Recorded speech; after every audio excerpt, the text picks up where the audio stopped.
बसलेले मोठे नौकरदार रिटायरमेंटला आलेले ते कथा ऐकायला बसले होते. त्यांचं मूळ गाव आपल्या गावासारखं होतं. दोघं भाऊ होते. 15 एकर जमीन होती. काही काळ त्यांनी आपल्याला नोकरी लागली म्हणून ते खायला भावाला दिलं होतं. काही दिवस गेले आणि पुन्हा सांगितलं आता आपण ज्याचं त्यांनी शेत घेऊया. आणि शेताच्या वाटणी करण्यामध्ये दोघांचा काहीतरी मतभेद झाला आणि त्यांचं एवढं भांडण विकोपाला गेलं की त्या नौकरदार भावाने गावातल्या ज्याला शेतीवरच जगतंय त्या भावावर अशी केस केली की सगळी जमीन त्यांनी कोर्टामध्ये नेऊन टाकली. अर्थात ह्याला बी खाऊ द्यायचं नाही आणि आपण बी खायचं नाही. काय 2 एकरसाठी भांडण होतं की, पण भांडण विकोपाला गेलं. 10 वर्ष चाललं. या भावाला शेताशिवाय पर्याय नव्हता. त्याला 2 मुलं, बाहेर रोजगार करायचे, बापही रोजगार करायचा, कसा तरी संसार चालत होता. योगायोग बघा, हे रिटायरमेंटला गेलेला साहेब तिकडे श्रीमंत झालेला, पोराला नोकरी लागलेली. आणि एका दिवशी आमच्या मोरारजी बापूच्या कथेमध्ये ऐकायला बसले होते. कथा ऐकत असताना मोरारजींनी कथा सांगत सांगितली, बघा काय रामायण आहे.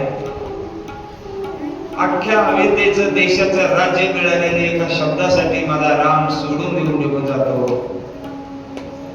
माझा रामच जर गादीवर बसला नसेल तर दुसऱ्याची गादी मी कशाला घेऊ, म्हणून भरत ही गादीचा धिक्कार करतो. हे त्यांनी सुंदर वर्णन केलं आणि ते त्या व्यक्तीने ऐकलं आणि त्याच्या मनावर काहीतरी परिणाम झाला. संध्याकाळी त्यांनी आपली कार काढली. ते सकाळी 7 वाजता या गावात आले.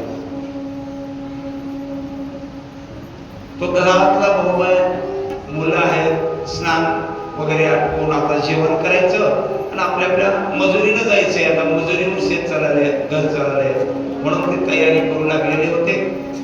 एवढ्यामध्ये दाराच्या पुढे गाडी उभा राहिली.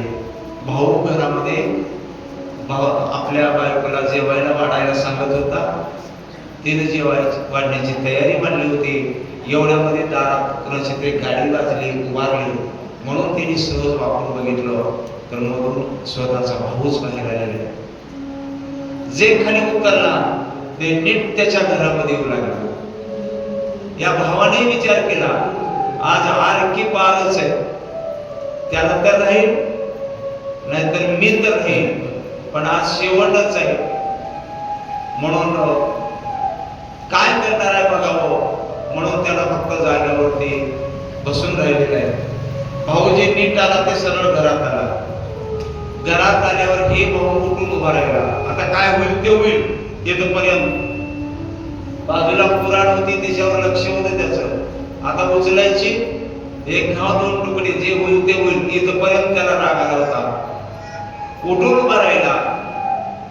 पण त्या नौकरदार भावानं घरात गेल्याबरोबर याला उभारलेलं बघितलं आणि पहिल्यांदा त्याला कडकडून मिठी मारली.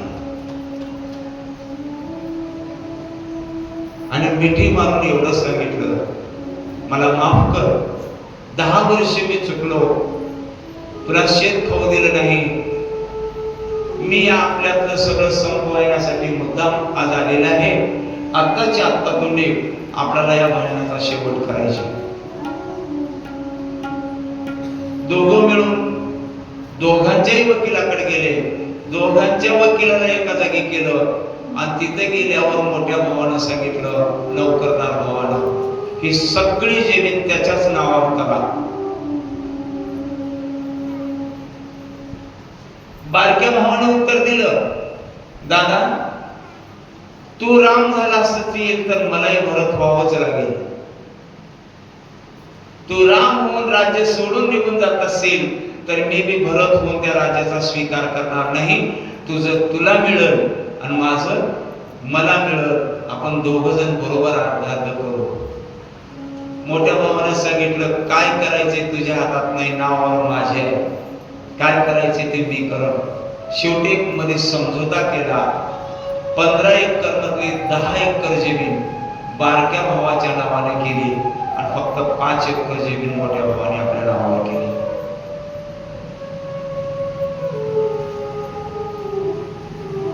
घरी आले. संध्याकाळी घरी आल्यावर सांगितलं, आता मला परत जायचंय. मी तुला माझ्या परीने द्यायचं ते दिलो, पण मला एक वचन दे, तुझ्याकडून मला एक वचन पाहिजे. मोठा भाऊ म्हणालाय, कारण मी उगाच तुला दिलो नाही. त्या भावानं सांगितलं, दादा एवढं सगळं तू द्यायला तयार झाला असेल तर मीही तुला काय मागल ते द्यायला तयार आहे. काय पाहिजे मी वचन देतो. आणि वचन घेतल्यावर त्या मोठ्या भावानं सांगितलं, मला बाकी काही नको. ज्या दिवशी मी या जगाचा निरोप घेईन त्या दिवशी फक्त तुझी मांडी माझ्या उशाखाली असली पाहिजे. हे कशामुळे घडलं?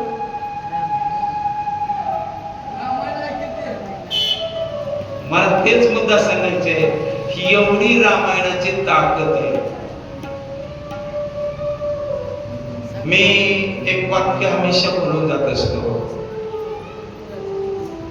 ज्या दिवशी घराघरामध्ये रामायण घुसेल, ज्या दिवशी या भारतातल्या प्रत्येक घरामध्ये रामायण घुसेल, त्या दिवशी कोर्ट कचेऱ्या बंद पडल्याशिवाय राहणार नाहीत.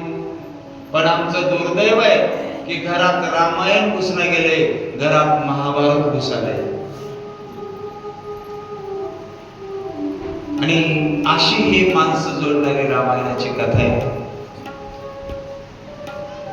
माझा रामच आज गावात नसेल तर मला काय करायचंय, म्हणून दशरथ राजाने आपला प्राणत्याग केलेला आहे.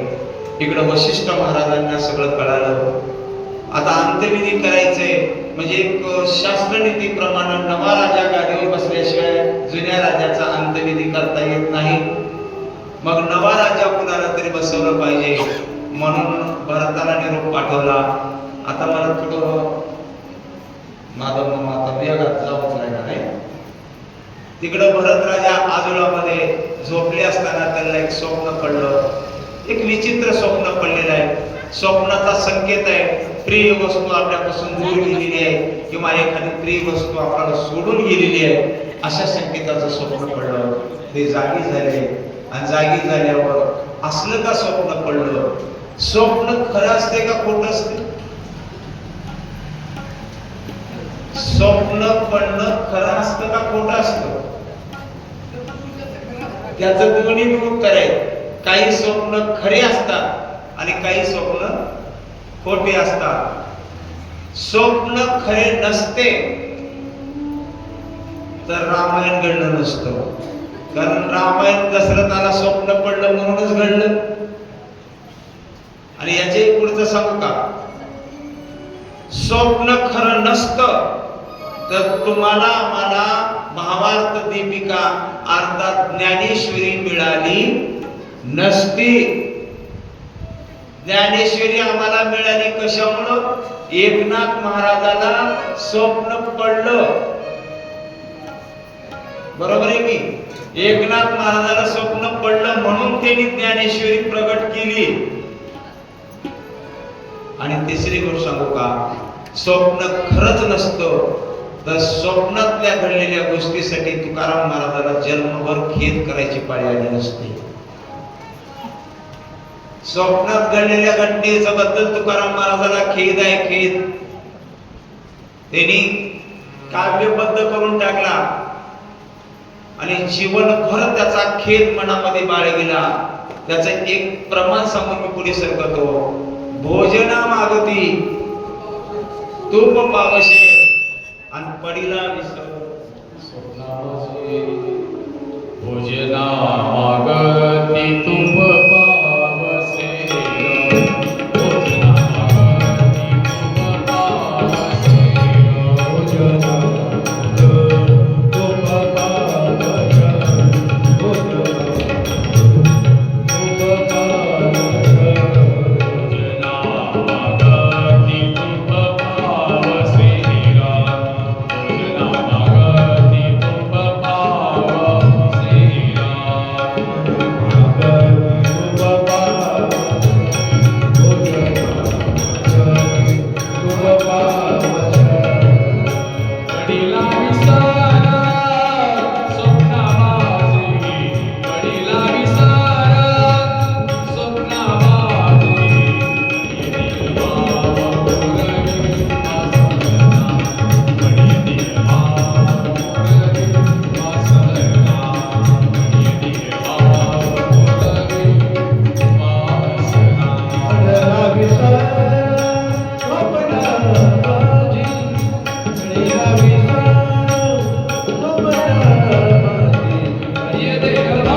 घेत राहिला. मागून मागून माझ्याकडून मागितलंच होतं काय हो, भोजना मागती तूपपरी पावशे, पण घरातल्या कलहामुळं मला देता आला नाही. हा ही मनात निर्माण झालेला खंत जन्मभर राहून गेला. खरा होता का स्वप्नातला होता? मग स्वप्नातल्याचा खंत करायची गरज आहे का? पण स्वप्नातला खंत करण्याचं कारण त्या दिवशी तुकाराम महाराजाला पडलेलं स्वप्न खरं होतं. माघ शुद्ध दशमी पाहुणी गुरुवार आणि केला अंगीकार तुका म्हणे. तसं भरत राजाला पडलेलं स्वप्न आहे. याचा संकेत चांगला नाही. आपण आता लवकर आपल्या गावाकडे जावं असा त्यांनी विचार करत होते. तेवढ्यामध्ये अयोध्ये येऊन एक रथ आलेला आहे. त्याच्यातून सुमंत प्रधानजी आलेल्याची वार्ता लागली. भरत राजा धावत पळत पुढे गेले. अतिथी सत्कार करून करायला वेळ नव्हता तरी पण कळू द्यायचं नव्हतं ना. काही गोष्टी कळू द्यायच्या नाही म्हणून करावं लागते. काही गोष्टी म्हणाला बरं का, कळू द्यायचे म्हणून नाही म्हणून करावं लागते. आमच्या एक बाई गेली होती, लेकीला सांगायला गेली. त्या लेकीला गेल्या म्हणून कसं सांगावं म्हणून म्हणले जरा बाई कलकल करायला चला. त्या जावायला सगळं सांगितलं होतं पण लेकीला आलं. ते लेक म्हणाले केळं घ्या डझन. ते लेक म्हणाले आता लेकर येतील पुढं, केळं घ्या डझन भर. आता घ्यावं का घेऊन? केळं कसं घ्यावं म्हणलं तर ओळखीती आहे की माय माझी गेली, पण तिच्या समाधानासाठी तिला केळं सुद्धा घ्यावं लागले. तसं भरताला कळू द्यायचं नाही. त्याच्या समाधानासाठी पाय देऊन म्हणा थोडासा आदरातिथ्य करून घेणं हे प्रधानाला करून घ्यावं लागलं. आणि मग प्रधानाने सांगितलं, राजा भरता, वशिष्ठ महाराजांनी तुम्हाला आत्ताच्या आत्ता अयोध्येला बोलवलंय. आपल्याकडे वेळ कमी आहे आणि आत्ताच्या आत्ता निघायचंय. बरंच काही विचारलं भरत राजाने. जरा तोंडाकडे बघितलं आणि मग विचारलं प्रधानजीला, प्रधानजी तुमचे डोळे सुजलेत, लाल झालेत. मला वाटतंय तुमच्या डोळ्यातून अश्रू खूप गेलेले. काय झाले यामध्ये सांगा बरं. पण गुरुने सांगितलं होतं निरोप द्यायचा नाही. मग त्याने म्हणले झालं काहीच नाही पण तुम्हाला लवकर बोलवलंय. मग त्याच प्रसंगी बाकीचा काय पाहुणचार सगळा सोडून दिला आणि रथावरती भरत राजा शत्रुघ्न दोघे बसले आणि अयोध्येच्या दिशेनं परतीचा रथ निघाला. गावाच्या जवळ जसा जसा रथ येईल तसं तसं गावाची उदासीनता ही भरताला दिसू लागली. गावामध्ये दुर्घटना घडल्यावर गावात उदासीनता पसरते. रस्त्यानं चाललेल्या पाहुण्याला सुद्धा वाटते आज गावात काहीतरी गडबड झाली की लोक वेगळे दिसालेत. मग ही उदासीनता दाखवू लागली. पण प्रधानजी काही सांगत नव्हते. अंता अंता अंता अयोध्येमध्ये रथ येऊ लागलेला आहे आणि जवळ रथ आल्यावर लक्षात आलं का अयोध्येचा झेंडा अर्ध्यावरती फडकतोय. ज्या अर्थी अर्ध्यावरती फडकतोय त्या अर्थी काहीतरी गावामध्ये दुर्घटना घडलेली आहे याची शंका भरताच्या मनामध्ये आलेली आहे. शेवटी प्रधानाने निवडून रथ उभा केला. पहिल्यांदा रथाला ध्यान ठेवून बसलेली काही होती. मी थोडक्यात सांगणार आहे. महत्वाचं तेवढं तुम्हाला विस्तार करून सांगितलं, बाकीचं थोडक्यात सांगणार आहे. भरत आल्याबरोबर मंत्रीनं निरोप दिला कैकेयीला. भरत आलाय.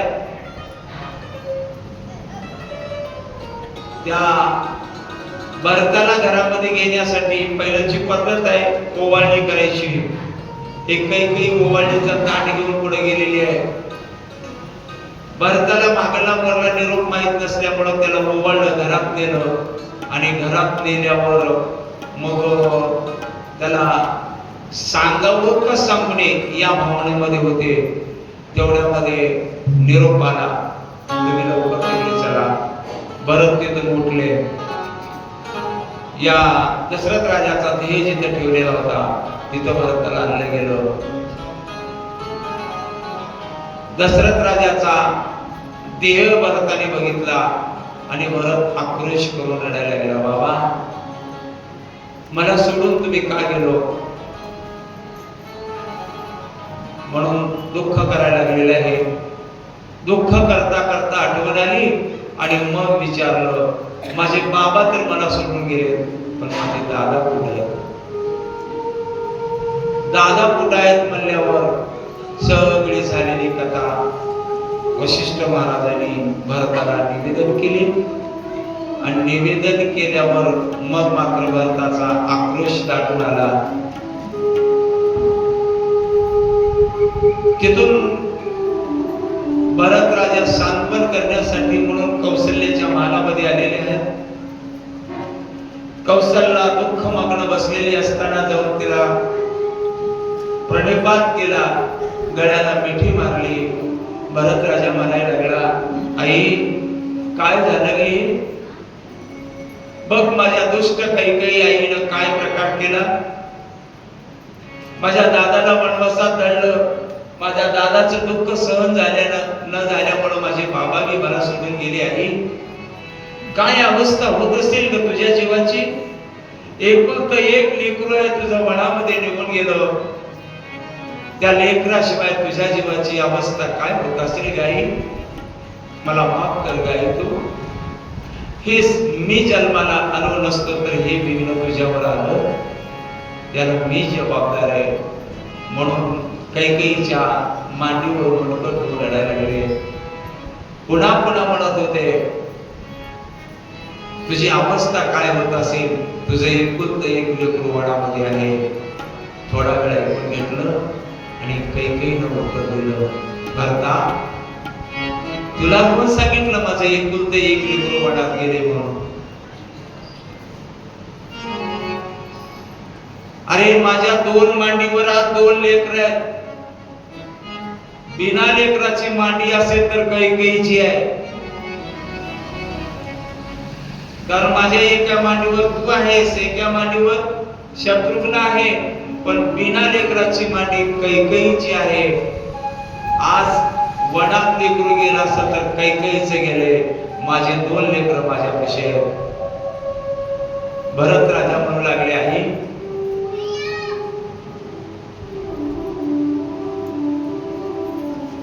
माझ्यामुळे जर रामाला वनवासामध्ये जायची पाळी आली असेल ना, तर इथून पुढचे लोक मला दोषी धरतील गाई की भरत कैकेयीच्या पोटी जन्माला आला नसता तर राम वनात गेला नसता, असा मला लोकांकडून कलंक लावला जाईल. आई का दिलीस ग तुझा अर्धा भाग त्या कैकेयीला? तुझ्या उदरामध्ये थोडासा जागा नव्हता का काही माझ्यासाठी? मी तुझ्या उदरातून जन्माला आलो असतो आणि माझा राम वनवासाला गेला असता तरी कलंक माझ्या कपाळी आला नसता. पण त्या दुष्ट बाईला, पापिनीला तू अर्धा भाग दिलास, म्हणून मला तिच्या पोटी जन्म घ्यावा लागला आणि एवढा मोठा कलंक माझ्या मस्तकी आला नाही. ती बाई दुष्ट आहे, पापी आहे. पुन्हा कौशल्यानं सांगितलं, भरता ऐकून गेले म्हणून काही बोलू नकोस. तुला कोण सांगितलं कैकेयी पापी आहे? तुला कोण सांगितलं कैकेयी दुष्ट आहे? अरे कैकेयी पापी असती तर तुझ्यासारखा सत्पुत्र तिच्या पोटी जन्मालाच आला नसता. जिच्या पोटी असला सत्पुत्र जन्माला येते ना, धन्य माता पिता. मग भरता कैकेयीमुळे माझा राम वनवासाला गेला नाही रे. हे आपल्या नशिबाचे भोग आहेत आणि नशिबाचे भोग हे सगळ्यांना भोगावेच लागतात. म्हणून मी एक इशारा करत असतो बरं का, कर्माचे भोग कुणालाही चुकत नाही. म्हणून भोगायची पाळी असले कर्म न केलेले बरे. आपल्या पहिल्या जन्मीचे भोग आहेत रे. भरतांच्या मनाचं सांत्वन केलं, समाधान केलं. अयोध्येमध्ये सगळ्या आक्रोश आहे. एवढ्यामध्ये वशिष्ठ महाराज तिथं आले आणि वशिष्ठ महाराजांनी सांगितलं, भरता आपल्याला पुढल्या कार्यक्रमाला ओळखायचे. आधीच 7 दिवस होऊन गेले. राजाचा अंत्यविधी करायचे आणि जोपर्यंत तू सिंहासनावर बसणार नाहीस तोपर्यंत अंत्यविधी करता येणार नाही. आपण सिंहासनावर तुझी प्रतिष्ठापना करण्याचा सुरुवात करू आणि सिंहासनी तुला अंग झाल्यानंतर राजाची माती करायचे. भरताच्या हृदयामध्ये बाण पोचल्यासारखं पोचलं गेलं. गुरुजी, खरंच तुम्हाला वाटतंय का हो माझा राम वनवासात जावा मी गादीवर बसावं?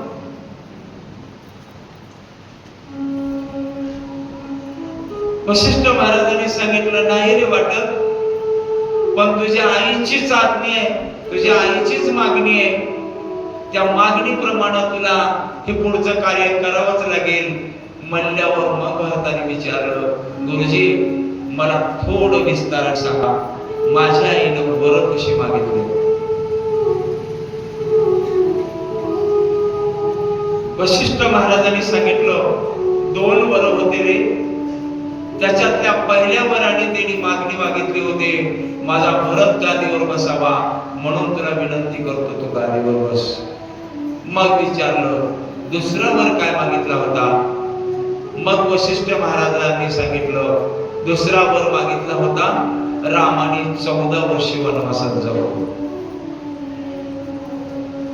भरत राजा क्षणभर शांत झाले आणि मग वशिष्ठ महाराजांना विचारलं, गुरुजी पुन्हा सांगा मला, पहिला वर कोणता होता? पहिला वर कोणता आहे? माझा भरत गादीवर बसावा, दुसरा वर राम वनवासाला जावा. मग पहिला वर सिद्धीला जाण्याच्या अगोदर दुसऱ्या वराची पूर्तता का केला? आधी मला याचं उत्तर द्या. तर पहिला वर काय आहे? भरत गादीवर बसावा. मग मी गादीवर बसण्याच्या अगोदर तुम्ही रामाला वनवासात जाऊच दिलो का? आधी मला याचं उत्तर द्या. कोणता नियम आहे पहिला वर मागे ठेवायचा आणि दुसरा? गुरुजी केवढा माझ्या मस्तकी कलंक लागला बघा. माझ्या मस्तकावरला कलंक पुसून काढण्यासाठी तुम्ही तरी माझी मदत करा. गुरुजी आज मी जर राजगादीवर बसलो तर जगामध्ये पुढे सिद्ध होऊन जाईल की कैकेयीने केलेल्या कपटामध्ये भरताचा सुद्धा हात होता, म्हणून भरताने राजगादी स्वीकारली. पण गुरुजी माझा कुठलाच हात याच्यामध्ये नाही, हे जर मला जगाला सिद्ध करून दाखवायचं असेल तर पुन्हा मला गादीवर बसावं म्हणायचं. कारण मी गादीवर बसलो तर कैकेयीच्या कटात मी बी सामील होतो हे सिद्ध होईल. मी गादी स्वीकारणार नाही. त्याची 2-3 कारण आहेत माझ्या बाबा. हे भावार्थ रामायण आहे, याच्यातून वेगवेगळे भाव निघतात. मी तेवढे भाव सांगतो, मी आपल्याला वेगात जायचे म्हणून पुढे जाऊ का. एक भाव ऐका. भरत राजाने गुरुजीला सांगितलं, गुरुजी शास्त्र नियमानं सांगा, ही गादी कुणाची आहे? ही गादी कुणाची आहे?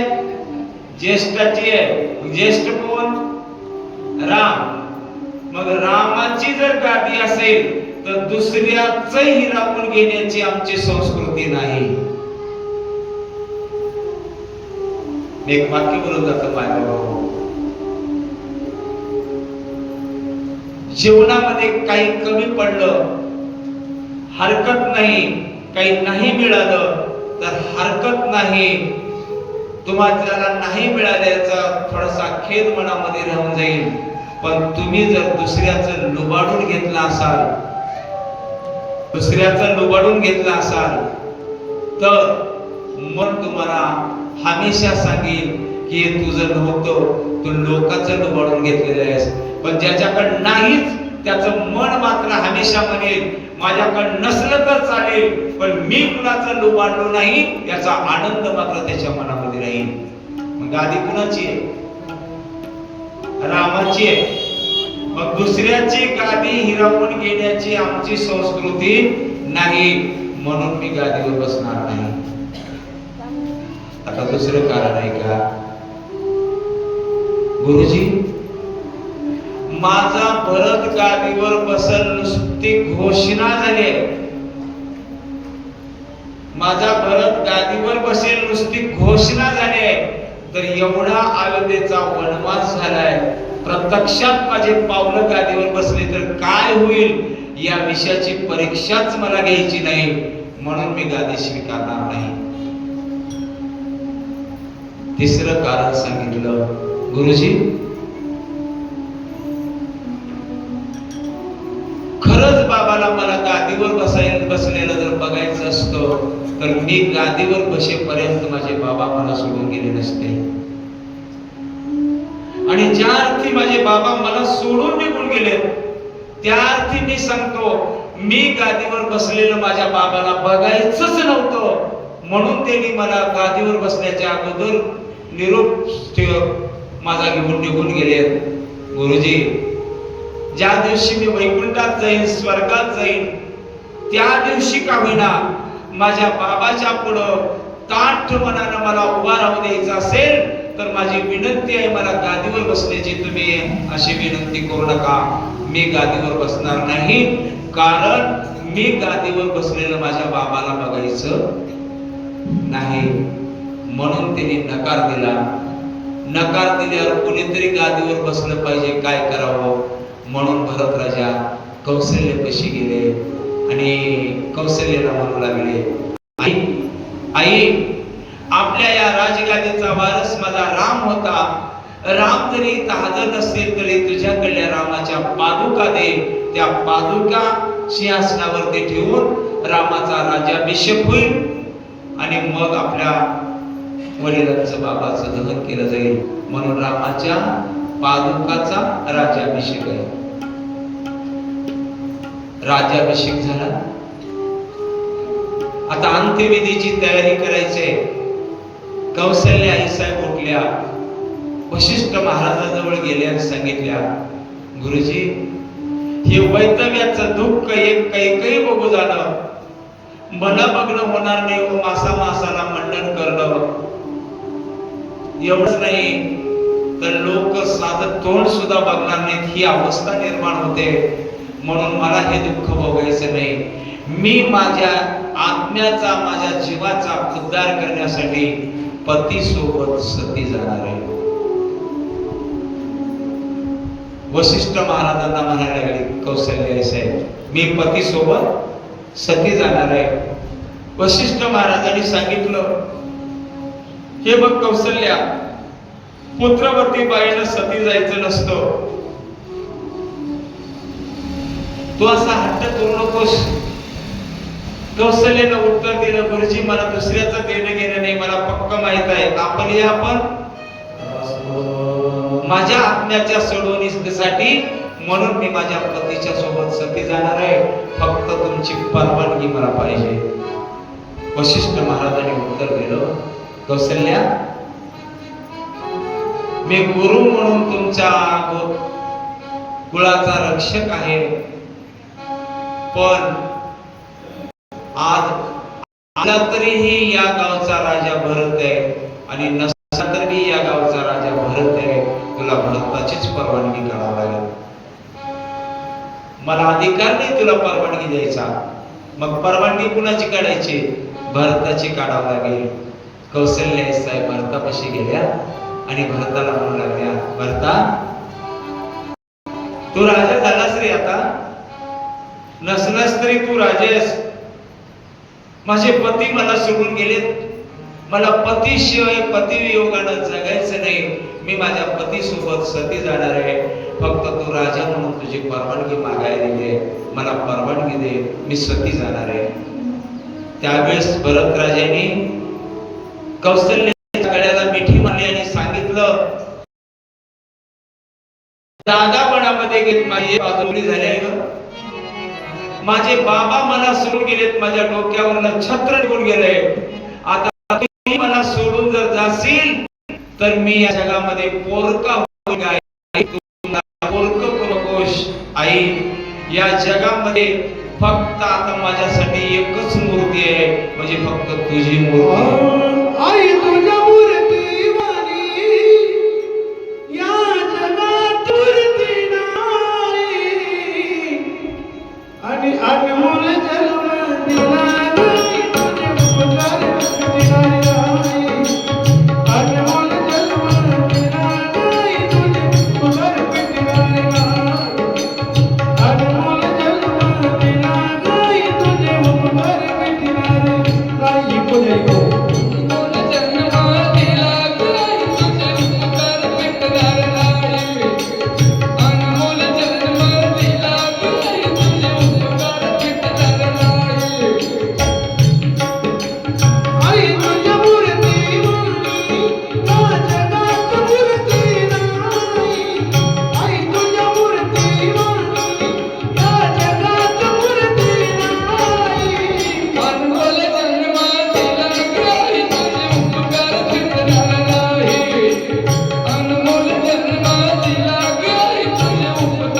तू मला या जगामध्ये पोरग करू नकोस की आई. आता फक्त मला जगण्यासाठी म्हणत आधार तुझाच आहे. कौशल्या साहेब म्हणाल्या, असं का म्हणतोस रे? तुझी आई आहे की काही आई?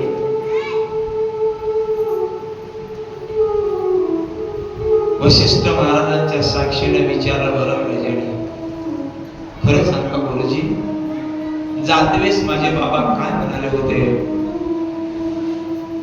वशिष्ठ महाराजांनी सांगितलं, दशरथ राजाने शेवटला कैकेयीचं नातं तोडत असताना एक शब्द वापरला होता, आठवते का तुम्हाला? आजपासून तू माझी बायको नाहीस आणि मी तुझा नवरा नाही. हे शब्द वापरले होते का नाही? वापरले होते. मग मी दशरथाचा का कैकेयीचा उत्तर दिलं. मी दशरथाचा असेल तर कैकेयीचं नातं ज्या क्षणी माझ्या बाबाने तोडलं त्या दिवशीच तिचं आई पण संपलं. आता माझी आई फक्त तूच आहेस. नकोस मला पोरग करू. कौशल्यानं सांगितलं, बाळा तू तुझा विचार करतोस रे, मी माझा विचार करते. मला फक्त आपली सोडवण करायचे आणि त्याच्यासाठी मला सती जायचे. भरत राजाने एक दीर्घ श्वास सोडला आणि सांगितलं, आई हा तुझा अंतिम निर्णय आहे का? शेवटचा निर्णय आहे का? हो बाळा, माझा शेवटचा निर्णय आहे. मी पतीसोबत सती जाणार. मग भरताने सांगितलं, आई तुझ्या सत्याला मीही अडचण करणार नाही. मला तुझ्या आई माझी मायेचं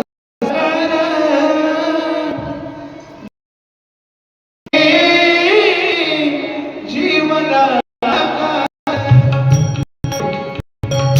आई माझी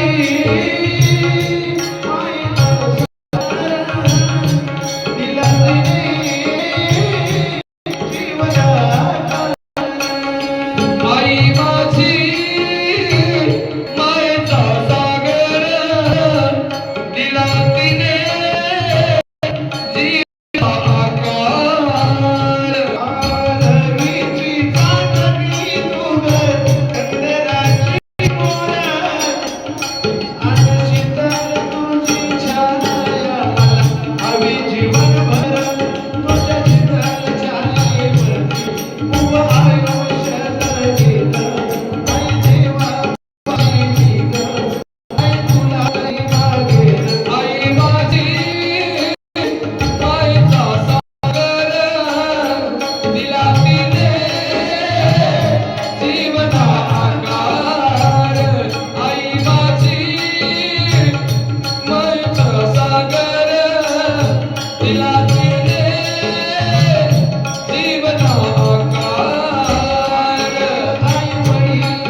म्हणून सती जायचं असेल, तुला या भरताचा विचारच करायचा नसेल तर मीही तुला परवानगी देतो, पण माझी अट आहे, तेवढी आठ मात्र मान्य करावं लागेल.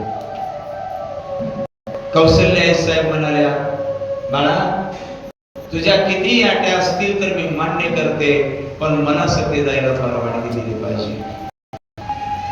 भरताने आट घातली, विशाल सती जा, मी तुला सती जायला परवानगी देतो, पण आट एवढीच आहे की तो पतीच्या शेजीवर या चितेवरती बसला असताना तुला एका मांडीवर मला घ्यावं लागेल, एका मांडीवर शत्रुघ्नाला घ्यावं लागेल, आणि मगच तुला सती जावं लागेल.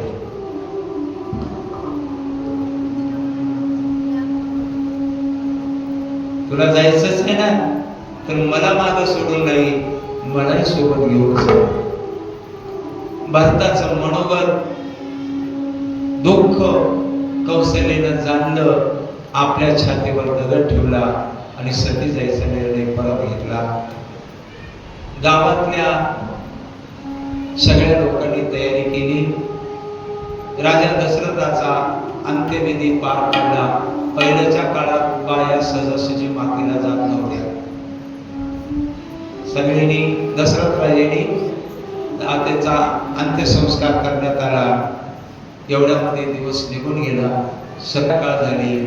सगळे आपल्या खोलीमध्ये झोपले असताना रात्री 10 वाजताच्या दरम्यान भरताच्या खोलीचं दार कोणीतरी वाजवलं. एवढ्या उशिरा दार कोण वाजवते? भरतराजांनी दार काढलं.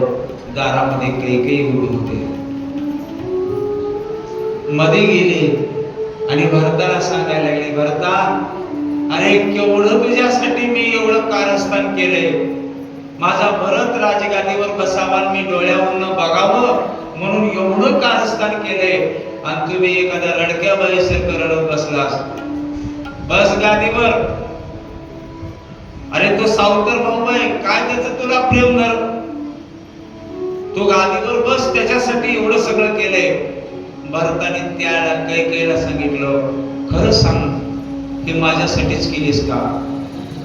कैकेयी म्हणाले, हो रे बाळा, हे सगळं तर मी तुझ्यासाठीच केलंय, कारण माझं तूच एक लेकरू आहेस म्हणून हे सगळं केलंय.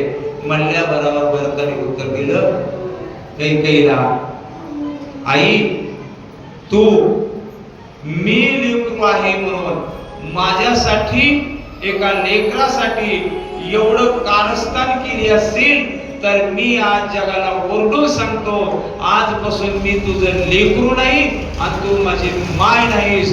तुझं माईपणाचं नातं आज तुटलं. जे तुटलं ते कायमचं तुटलं. मी रामायणाचा आधार देऊन सांगतो, इथून पुढे कधीच कैकेयीला भरताने आई म्हणलं नाही.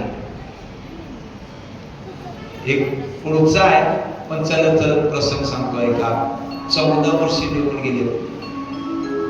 14 वर्षाला एका दिवशी भरताला भेटण्यासाठी कैकेयी नंदीग्राम मध्ये आली होती. निरोप दिला, आई साहेब भेटायला येतात. भरताने सांगितलं येऊ द्या. कैकेयी आई भरतापाशी गेली, प्रणाम केला, नमस्कार केला, संस्कृती सोडली नाही. नमस्कार केला, प्रणाम केला, आणि भरत दोन्ही हात जोडून उभा राहिले आणि एवढंच विचारलं, तुम्ही कोण? काय विचारलं? तुम्ही कोण? कैकेयी म्हणायला लागले, भरता असं का बोलतोस रे? मी तुझी आई आहे. भरताने उत्तर दिलं, माझी आई मायेचा सागर होती, प्रेमाचा समुद्र होती, दया कायासारखं त्या माझ्या माईपाशी बघायला मिळत होती. त्या माझ्या आईला मरून आज 14 वर्ष झाले. तुम्ही कोण आहात सांगा? ज्या दिवशी रामाला वनवासात धाडलं त्या दिवशीच माझी कैकेयी आई गेली. तुम्ही कोण आहात सांगा? एवढा त्याग भरताने कैकेयीचा केला. राजे माता निंदू भरते केली,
कांदा घातल्या होत्या आणि कैकेयीला सांगत असताना भरताने सांगितलं, तुझं माझं नातं तुटलंय, आजपासून तू माझी आई नाहीस, मी तुझं लेकरू नाही.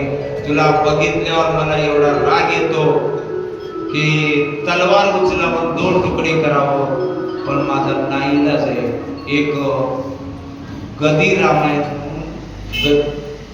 गदी माडगुळकरांचं रामायण, त्या रामायणात एक प्रमाण येऊन जाते. मी तेवढं प्रमाण सांगतो बरं का. भरत राजा कैकेयीला उद्देशून त्या क्षणी म्हणायला लागले, तुला पाहता त्रशार्थ होते या खडगाची धार, परी श्रीरामाची आई तू करू कसा निवार. तू रामाची आई आहेस, कसं मारू तुला, म्हणून ठेवायला, नाहीतर तुझे 2 तुकडे केले असतो. आता पुन्हा मला तोंड दाखवायला माझ्या पुढे यायचं नाही, अशी निर्वसना केली. म्हणजे या भरताने कैकेयीची निर्वसना करून म्हणा, निंदा करून म्हणा, प्रल्हादी जनकू, विभीषणे बंधू आणि राजमाता निंदू भरते केली. या प्रमाणात सारावर का परमार्थाला आडवे येणारे मायबाप असतील तरी बी त्याचा त्याग करा. परमार्थाला आडवं येणारा गुरु असेल तरी त्याचाही त्याग करा. आणि परमार्थाला आडवं येणारा बाप असेल तर त्याचाही त्याग करा. उदाहरण म्हणून त्यांनी सांगितलं की भावाचा त्याग विभीषणाने केला, बापाचा त्याग प्रल्हादाने केला आणि माईचा त्याग भरताने केला. त्यागलं. या सती जाण्यापासून वाचवत असताना एक शब्द दिला होता भरताने, आई फक्त तू माझ्यावर विश्वास ठेव, लवकरच मी तुझी आणि रामाची भेट करून देईन. नव्हे, मी रामाला परत आणणार आणि या राजसिंहासनावर बसवणार, हे माझा तुला शब्द आहे. म्हणून भरताने त्यांचं शांतवन केलं होतं. म्हणून भरताने सकाळी उठले की गावात दंडी पिटवली. रामावर प्रेम असलेल्या सगळ्या प्रेमळ माझ्या भाविकांनो, उद्या रामाच्या भेटीसाठी आपल्याला जायचंय. गावातल्या सगळ्या लोकांनी रामाच्या भेटीसाठी निघण्याची तयारी करा, अशी गावामध्ये दौडी पिटवली. आणि दौडी पिटवल्याबरोबर गावातल्या लोकांना अतिशय आनंद झाला. आता परत आणणार रामाला, आशा पल्लवित झाल्या आणि सगळे लोक भरतासकट जाण्यासाठी निघाले. भरताने रामाच्या भेटीला जात असताना 4-5 गोष्टीचा त्याग केलाय. मी आता सगळं विस्ताराने सांगत जाणार नाही, पण सगळ्यात महत्वाचा त्याग केलाय. पायात वाहना घातल्या. माझा राम जर वनवासाला गेला असेल ना, तर मी माझ्या पायात वाहना घालणार नाही, म्हणून रिकाम्या पायाने निघालेले. गाव सगळं निघालं. काही रामायणामध्ये काही सुद्धा निघाले असा उल्लेख आहे. मी एक इशारा करून जातो. कैकेयीनं ज्याच्यासाठी जेवढा डाव साधला होता ते काम कडेला गेले. म्हणजे दशरथ राजा मरावं ही जी तिची इच्छा होती ती पूर्णत्वाला गेली आहे. आता रामानं गादीवर बसायला हरकत नाही, म्हणून परत आणायला कैकेयी सुद्धा निघाली. कारण जे काम करायचं होतं ते संपलं होतं. काही रामायणचं म्हणणं आहे कैकेयीला घेतलंच नाही सोबत, 2 माया आहेत. भरत अयोध्येचे सगळे लोक घेऊन वाटायला लागलेले आहेत. येता येता येता संगमेरपुरापाशी अर्थात गोवकाच्या नगरापाशी हे अयोध्येचा सगळा चतुरंग दळाचा लवाजमा आला. कुण्यातरी सेवकाने येऊन गोवकाला आज्ञा दिली, स्वामी भरत आपलं सैन्य घेऊन आपल्याकडे येऊ लागलेला आहे, तो आपल्या दिशेने येतोय. ही कल्पना मिळाल्यावर भरताने विचार केला, राम एकटे, लक्ष्मण राम सीता तिघच आहेत, आपण त्याच्यावर घाला घालावा आणि कायमचा राम संपवावा, म्हणून नक्की माझ्या रामाला मारायला निघालाय. पण त्यानं विसरला असेल रामाच्या आणि भरताच्या मध्ये गोवकाचं सैन्य उभा आहे. जोपर्यंत मी जिवंत आहे तोपर्यंत रामापाशी जाऊ देणार नाही. आज्ञा दिली गोवकाने.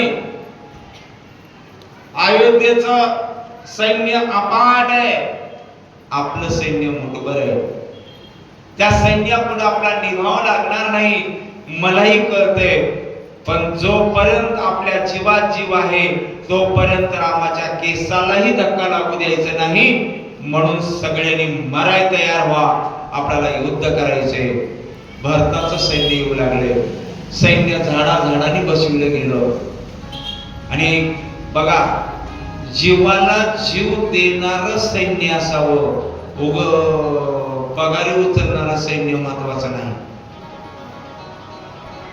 मी रात्री एकाच्या तोंडातून एक वाक्य ऐकलं होतं, मला थोडं गोड लागलं म्हणून तुमच्या पुढं मांडलं जातं बरं का.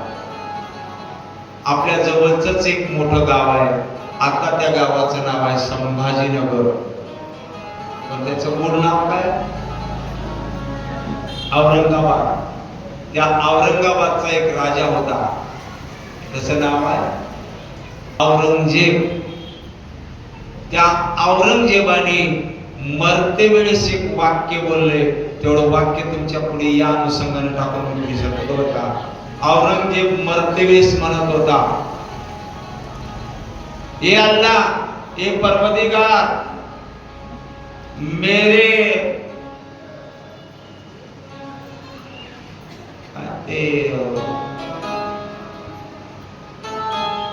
आता मी मराठीत सांगतो, मला तेवढी हिंदी येत नाही.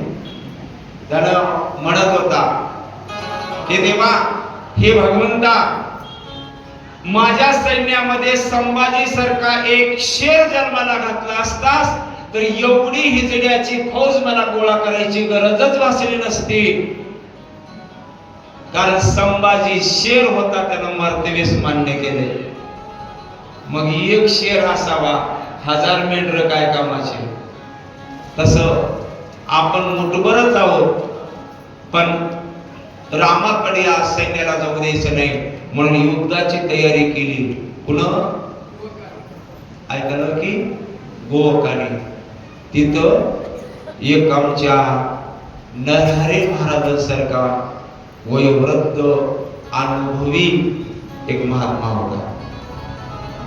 त्यांनी सगळा प्रकार बघितला आणि गोवकाला सांगितलं, गोवका, परत रामाला मारायला चाललाय, तू कशाहून ठरवलंस? कदाचित परत आणायला जात असेल, असा निर्णय एकदम कसा घेतोस तू युद्ध करायचा? मग आधी आपण नेमकं त्याचं मनोगत काय आहे जाणून घेऊ आणि मग पुढे ठरवू युद्ध करायचं का हात मिळवणी करायची. बस. आता ऐका, कोणतंही काम असो, तुम्ही माना की न माना, पण मी माझ्या छोट्याशा अनुभवाला सांगून जातो, वयोवृद्ध माणसं असणं अतिशय महत्वाचं आहे. कारण उगाच वय वाढलेलं नसतं, ते अनुभवाने मोठे झालेले असतात. तुम्हाला विनोद म्हणून सांगतो बरं का, ऐका. आता एक 2 राजे होते. इकडल्या राजाचं पोरग आणि इकडल्या राजाची मुलगी, या दोघांची एका दिवशी सहजच एका यात्रेमध्ये भेट झाली. आणि भेट झाल्यावर त्यांनी एकमेकाला बघितलं आणि या राजाच्या पोराला वाटलं आपण लग्न करायचं तर ह्याच पोरीशी करायचं. म्हणून त्यांनी सोयरिकीचा प्रस्ताव मांडला. याही राजाने स्वीकारला. त्या राजानं आपली मुलगी या राजाला द्यायचं ठरवलं, राजपुत्राला द्यायचं ठरवलं. पण पहिल्याच्या काळामध्ये मुलीचं लग्न घरीच लावलं जात होतं. मुलीचं लग्न घरी लावलं जात होतं, म्हणून त्यांनी आपल्या घरी लग्न करून द्यायचं ठरवलं. पण राजाने म्हणले, किती लोक चतुर आहेत बघावं, एक हुशारी केली आणि लग्न ठरलं, सोयरीक झाली. पण एक आट घातली, लग्नाला आट घातली. कोणती माहितीये का?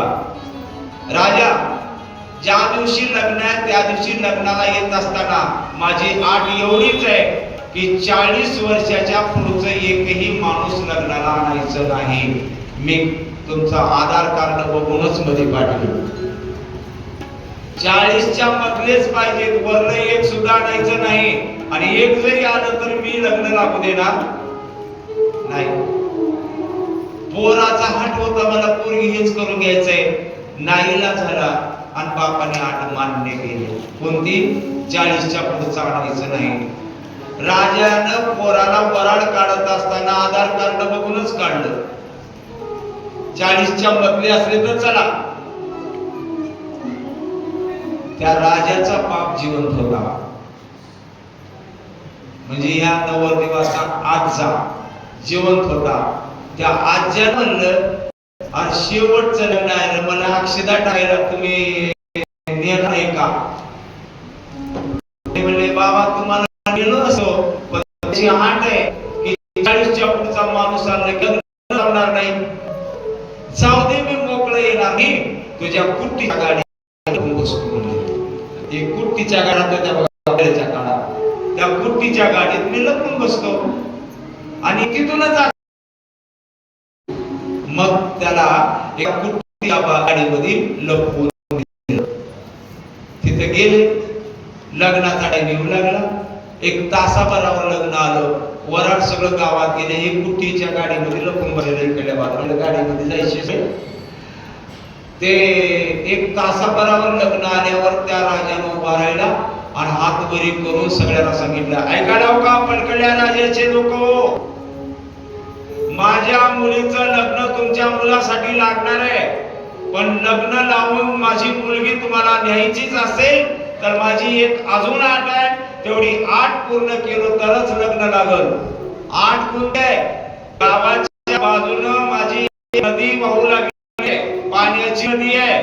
त्या पाण्याच्या नदीच्या जाग्यावर जर दुधाची नदी केलं तरच माझी मुलगी तुमच्या मुलाला देणार. त्या वराडानं ऐकलं, म्हणजे याला पोरगी द्यायची नाही, यानं नाटक करायला सगळा. मग ते वराड सगळं उठलं आणि कुट्ट्याकडे गेलं, म्हणजे त्या गाड्याकडे गेलं. आणि त्या कुट्टीच्या गाडीच्या बगलेला बसून 2-4 जण बोलाले, काय राजाचा नाटक आहे हो, काय असले आटी घालला असते का कुठं? ते मधून म्हातारा म्हणाले, काय झालं र पोरगो, काय झालं र? कोण म्हणाले? ते मधलं म्हातारा. काय झालं म्हणल्यावर त्यांनी म्हणले, बाबा राजाने एक नवीनच आट घातले. त्यांनी म्हणले, कोणती घातली? हे नदी पाण्याची वाहणारी आहे, नदीच्या पाण्याच्या जागी जर दुधाची वाहती केलो तरच पोरगी देतो म्हणाले, नाहीतर नाही म्हणाले, त्याला पोरगी द्यायची नाही. ते मधून म्हाताऱ्यानं सांगितलं, मग आम्ही दुधाची नदी वाहती करतो म्हणा की, लावू आपण लग्न. आता राजाचा बाप होता हे, त्याला सांगितलं, त्याला ऐकलं. दोघं चौघ गेले, सगळ्याला सांगितले आणि सगळ्यांनी जाऊन सांगितलं, राजा आम्ही दुधाची नदी वाहती करू पण लग्नाची तयारी करा.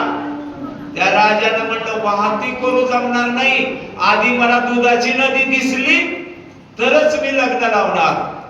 पुन्हा ते 4 पोरं पळत आले आणि येऊन बाहेरून वाजवून, बाबा हो बाबा, आधी दूध करा मगच मी लग्न लावतो म्हणाले. मग त्या बाबांनी मधून सांगितलं, जा, त्याला काय अवघड आहे, त्या राजाला जाऊन सांग आम्ही दुधाची तयारी केली आहे, फक्त तू मधलं पाणी काढून घे म्हणावं. त्यानं काय सांगितलं, आम्ही दुधाची तयारी केली आहे, फक्त तुम्ही मधलं पाणी काढून घ्या. ते दोघं चौघजण पळत गेले आणि राजाला जाऊन सांगितलं, राजा आमचे राजे नदी ही दुधाने वाहती करायला तयार आहे, त्यांनी दुधाची तयारी केली आहे, तुम्हाला निरोप धाडलाय, फक्त मधलं पाणी काढून. पाणी काढून ह्या म्हणल्याबरोबर त्या राजाला सांगितलं, तुमच्यामध्ये एक म्हातारा आहे का ते मला सांगा. का तर अनुभवाने शहाणे झाले असतात, तसं अनुभवानं शहाणे झालेलं म्हातारा म्हणाले, आधी मनोगत बघा, खरंच मारायला निघाला असला तर आपण युद्ध करू. म्हणून एक सेवक धाडला गेला आणि सेवकाने किंवा खूप पुढे गेले आणि सांगितलं, भरता अरे राम माझा पायी पायी वनवासाला गेलाय रे, तरी त्याला सुखानं जगू द्यायचं नाही का? का सैन्य घेऊन त्याच्या मागे लागला? भरत राजाने सांगितलं गोवकाला, गोवका एक धनुष्यावर बाण जोडा आणि या दुष्ट भरताच्या छातीमध्ये मारा. रामाचा वैरी तुम्ही बी जरी मला मानित असाल तर माझ्या जगण्याला काही अर्थ नाही. म्हणून त्यांनी सांगितलं मी रामाला मारायला नाही परत आणायला चाललं. म्हणल्यावर त्या गोवकाने मग सांगितलं काही हरकत नाही, तुम्ही रामाची एवढी भक्ती असाल तर मी तुमच्या सोबत येतो. म्हणून त्या नदीच्या पलीकडे सगळं सैन्य नेलं. काशीला जाऊन भेटले. काशीमध्ये गेल्यावर काशीतल्या भगवंतानी भरताला सांगितलं मी प्रसन्न आहे भरता, काय पाहिजे माग. एवढा जर तू राजाचा त्याग करून रामासाठी निघाला असतील ना तर काय पाहिजे ते माग. माग म्हणल्यावर भरतानी मागणी मागितली आहे. मी योग शब्दात सांगू जातो, धर्म नको, अर्थ नको मोक्ष काम, तीर्थराज मला हवा कौशल्याचा राम. मला फक्त राम पाहिजे, दुसरं काही नको. तीर्थराज प्रसन्न झाले, आशीर्वाद दिला. तिथून भारद्वाज ऋषीच्या आश्रमाला आले. त्यांनी सत्कार राजासारखा केलाय भरतांचा आणि तिथून पुढे चित्रकूट पर्वताच्या दिशेने निघाले. मी आता ह्यांना वाटवर ठेवतो, आता इकडे नेतो आहे का.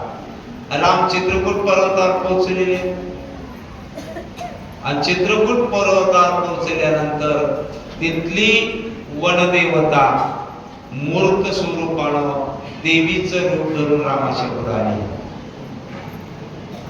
आणि रामाला ओवाळून दोन्ही हात जोडून विनंती करू लागले, स्वामी रामा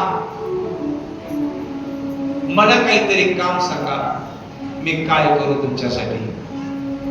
काय करू म्हणल्यावर त्या वनदेवतेला रामाने सांगितलं, देवी तू एवढं काम करायलाच निघाली असतील तर एक काम मी तुला सांगतो, तेवढं काम कर. तिने म्हणले सांगा स्वामी काय करू म्हणल्यावर रामाने त्या देवीला सांगितलं, मी ज्या वाटनं इथपर्यंत आला त्या वाटवर एक सुद्धा काटा नाही राहिला पाहिजे. सगळे काटे इथून बाजूला करायचे, एक सुद्धा काटा ठेवायचा नाही. कुंकड ज्या वाटनं मी आला त्या वाटवर त्या देवीनं सांगितलं, याचा अर्थ रामा तुम्ही परत जाणार आहो का. येते वेळेस लई काटे मोडले, जाते वेळेस तरी मोडू नये म्हणून परत जाणार आहो का. रामाने उत्तर दिलं, नाही देवी, हे रघुकुल रीत सदा चली आई, प्राण जाय वर वचन न जाय. मी माझा हे पितृवचन सिद्धीला नेणार आहे, मी परत जाणार नाही, पुढे जाणार आहे. मग त्या देवीनं प्रश्न विचारला, तुम्हाला पुढे जायचं असेल तर मला पुढचे काटे यायला सांगा, मागचे का सांगायला. कारण तुम्हाला त्रास पुढे जाण्यात होणार आहे, मागले का काटे यायचे म्हणल्यावर रामाने त्या देवीला उत्तर दिलं, देवी मला पूर्ण माहिती आहे की माझा भरत मला भेटायला आल्याशिवाय राहणार नाही आणि माझा भरत भेटायला येत असताना पायात वाहनं घालून येणार नाही, रिकाम्या पायाने येणार आहे. आणि रिकाम्या पायानं भरत येत असताना एखादी काटा जर माझ्या भरताच्या पायाला टोचला तर भरताच्या पायात टोचणार नाही, त्याच्या काळजाचे तुकडे करीत काटा जाईल आणि भरत म्हणेल माझ्या दादाची काय अवस्था झाली असेल, किती दादाला माझ्या काटे पोचले असतील. म्हणून त्याच्या हृदयामध्ये दुःख निर्माण होईल, त्याच्या हृदयामध्ये दुःख निर्माण होऊ द्यायचं नाही. म्हणून मी तुला आज्ञा देतो की वाटवरले काटे इचून टाक. एवढं बंधू भावांचं प्रेम आहे.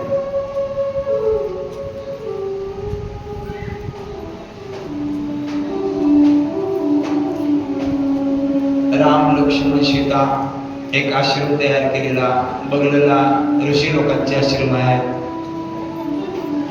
रोज त्यांनी यज्ञ छोटासा करायचा आणि छोटासा यज्ञ केला पाहिजे बरं का. आता संस्कृती बदलत चालली आहे.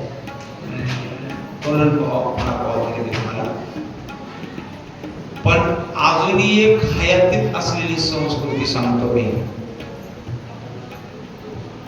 तुम्ही दररोज सकाळी स्वयंपाक करत असताना, तुम्ही भाकरी करत असताना पहिला घास कुणाला देतो? चालवाय की गॅस असला तरी मी देतो की पहिला घास द्यायचा देवाला, ही आपली संस्कृती आहे. आणि 7 जन्म लगट न चुकता एवढाच यज्ञ सिद्धीला नेला, म्हणून त्या यज्ञाचं फळ 11 वर्षे दिवस भगवंताला तिच्या दारात लेकरू होऊन राहावं लागले. ही यशोदेची कथा आहे. तसं राम रोज यज्ञ करायचे आणि यज्ञ करत असताना यज्ञाचा प्रसाद टाकला गेलेला, त्या प्रसादासाठी तिथं कावळे जमा व्हायचे. कावळे, त्याच्यामध्ये एक, आता आपल्या रामायणामध्ये एक गंधर्व सांगितलंय, पण तुलसी रामायणामध्ये गंधर्व नाही किंवा वास्तविकतेनं गंधर्व नाही. इंद्राचा मुलगा आहे, त्याचं नाव आहे जयंत. त्या जयंतानं बापाला विचारलं, बाबा राम जन्माला आलेत, राम आहेत असं लोक म्हणाले, कुठे आहेत राम? मग त्यांनी वरून दाखवलं, ते बघतो ते वनवासामध्ये फिरत असलेले राम आहेत. हे राम जर माणूस होऊन जन्माला आले असतील तर थोडीच त्यांच्यामध्ये दैवत्वाची ताकद आहे, ते एक सामान्य माणूस आहे. त्यांनी म्हणे तसं नाही रे, माणूस सामान्य जरी दिसत असले तर ते रामच आहेत, देवच आहेत, त्यांच्यात सर्व शक्ती आहे. त्या जयंतानं सांगितलं, मला पटत नाही, मी परीक्षा बघू का? बापानं म्हणलं, मी परीक्षा बघून शरण गेला, तू कशाला बघणार आहेस? नाही नाही, मला बघायचीच आहे. बघायची तर बघच. बघ म्हणल्यावर त्यानं कावळ्याचं रूप धरलं, अशी त्याच्या अंगावर झडप मारली. सीतेनं हाक मारली, मला कावळा शिकला. पहिलं कावळ्याला शिवून घेत नव्हते बरं का, ते पद्धत बंद पडली. कावळा शिवला तर निरोप पाठवत होते. ते कावळा शिवला, हाक मारली बरोबर राम बाहेर आले. आणि रामाने बघितलं, राम बाहेर यायला नाहीत, यज्ञ करत होते, ते बाहेर येता येत नाही, म्हणून रामाने एक गवताची काडी उचलली, त्याच्यावर एक मंत्र जपला, अग्नी अस्त्र मनास प्रेरित केलं आणि ती काडी बाहेर फेकली. आणि ती काडी बघितली की कावळा घाबरला आणि पळायला लागला. कावळा पुढं आणि काडी मागं गेला. पहिल्यांदा बापापाशी, सांभाळणारा कोण मुळात, पण बापाला बी इशारा करतो, बापा हो, आपला मुलगा वाम मार्गाने वागत असेल तर त्याच क्षणी त्याला धडा शिकवून योग्य मार्ग लावा. वाईट वागणाऱ्या मुलाला कधीच तुम्ही सपोर्ट म्हणा, प्रोत्साहन देऊ नका. बापानं सांगितलं होतं कधी जाऊ नको म्हणून, मग चूक कुणाची आहे? आपल्या मुलाची आहे. म्हणून बापानं बघितल्या इशारा केला, तिकडं आता माझ्याकडे यायचं नाही. मी विनोदाने एक प्रसंग सांगत असतो. शेजाऱ्यांनी चापट मारले म्हणून आपलं लेकरू शेतातून जर रडत घरला आलं तर लेकराचं घरानं ऐकून शेजाऱ्याला भांडायला जाण्याच्या अगोदर तुमच्या लेकराला आधी विचारा, तू काही दिवी लावलायस का? तू काय त्याच्या शेंगाचा येलो पडलायस का? त्याला जर म्हणलं बाबा काहीच नाही, एकच येलो पडलं होतं, तर त्याला अजून एक चापट मारा आणि सांगा, बाबा लोकांच्यातलं शेंगा उपडायच्या नसतात. कारण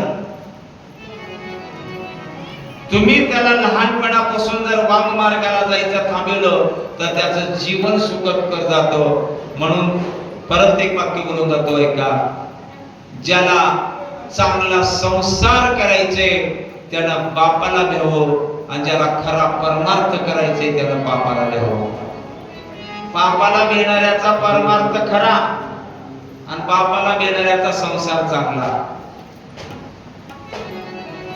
तुमच्या लेकरासाठी कमवून ठेवण्यापेक्षा, असं परत वाक्य आहे का, मोलाचं वाक्य बोलून जातो मी, पटलं तर स्वीकारा.